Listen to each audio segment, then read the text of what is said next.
Aujourd'hui, on accueille toujours les sportives avec un petit peu d'inquiétude. Il faut dire qu'elles doivent composer avec beaucoup de contraintes, ce qui leur fait perdre de leur saveur, sauf peut-être cette nouvelle RS3. De ce côté, elle a osé garder ce qui fait le sel de la RS3. C'est évidemment son 5 cylindres, le 2,5 litres de 400 chevaux ici. Il est unique sur le marché et surtout ne sonne comme rien d'autre. Et de ce côté, elle adopte un nouveau différentiel très évolué qui lui permet d'être beaucoup moins sous-vireuse que la précédente génération, chose qu'on lui avait beaucoup reproché. Alors, est-ce que cette RS3 est la meilleure de toutes? C'est ce qu'on va vérifier aujourd'hui, et quoi de mieux que la route du Mont Ventoux pour mettre ça en pratique. Avec cette nouvelle génération, Audi ne crée pas la surprise. Cette nouvelle RS3 muscle évidemment son jeu sans pour autant jouer l'exubérance. Les boucliers gagnent en volume et agressivité, la généreuse double sortie d'échappement est bien réelle et le masque noir de la face avant permet de l'identifier au premier coup d'œil. À bord, pas plus de surprise non plus, avec l'intérieur de l'A3, ici agrémenté d'Alcantara, de sièges baquets qu'on aurait voulu avec un meilleur maintien et de touches de couleur. En revanche, cette nouvelle RS3 crée la surprise par ailleurs.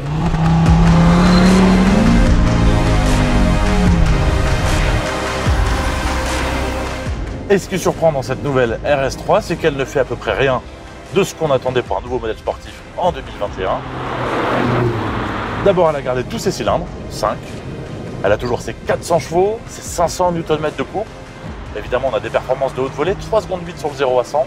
Donc tout ça sur le papier, c'est réjouissant. D'autant plus que ici, il n'y a pas la moindre hybridation qui viendrait alourdir évidemment le poids, mais aussi le fonctionnement d'une chaîne de traction hybride. Donc on est clairement sur un modèle un peu à l'ancienne.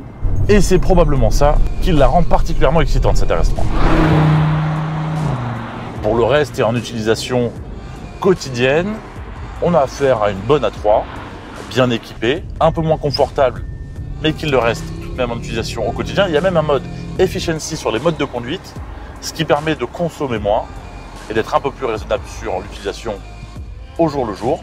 Pour se concocter une RS3 à la carte, la petite Audi propose désormais 7 modes de conduite. De l'éco-conduite aux performances optimales, tout y passe, y compris la vectorisation du couple. En effet, avec son nouveau train arrière doté d'un double embrayage, la nouvelle RS3 est capable de renvoyer l'intégralité du couple reçu à l'arrière sur une seule roue. Forcément, ça transfigure le comportement de la voiture. Mais cette fonctionnalité permet d'aller un petit peu plus loin et faire ce qu'on n'a jamais fait avec une Audi RS3. Conduire légèrement de travers, on va essayer.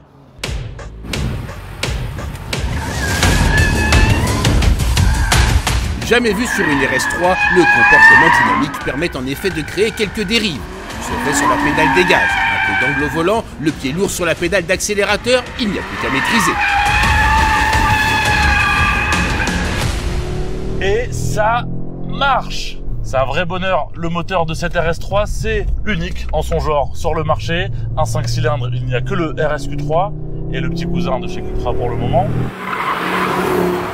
400 chevaux, 500 Nm de couple, alors il a gagné que 20 Nm. Mais par contre, ils sont disponibles un petit peu plus bas dans le compte-tour. Ça permet des relances et une disponibilité plus grande. Et on est ici sur la montée du Mont Ventoux. Alors c'est une route très large, très rapide, qui permet de prendre de grandes courbes en appui. Il y a quand même quelques épingles. Et on découvre surtout que cette direction est consistante, précise, directe et surtout suffisamment rare pour être soulignée, suffisamment informative sur l'état d'adhérence. La RS3 nous met vraiment en confiance, même en conduite très dynamique. Alors on a un châssis, évidemment il faut en parler de ce châssis très évolué, avec un différentiel à l'arrière qui reçoit 50% du couple. Bon, ça c'est le fonctionnement classique que l'on connaît de la transmission quattro, mais à l'arrière, ce différentiel permet une répartition du couple entre les deux roues et le fonctionnement est très simple. À partir du moment où on pense qu'on arrive en sous-virage, chose qu'il ne faut pas faire habituellement, il faut simplement mettre plus d'angle et accélérer à fond et la voiture pivote. Alors, c'en est presque perturbant, mais force est de constater que c'est bluffant d'efficacité, ça permet vraiment d'élever le rythme. On a même un petit côté survireur, alors ça c'est vraiment très nouveau sur la RS3. Enfin fun diront certains, oui, cette RS3 a transfiguré son comportement pour se rapprocher davantage d'une propulsion. En restant toujours aussi efficace et mélodieuse, elle a su garder son sel en y ajoutant du poivre. probablement la meilleure de la lignée. Reste que ses performances ont un prix complètement sidérant, alourdi par un malus assassin. Comptez plus de 110 000 € pour notre modèle d'essai avec option.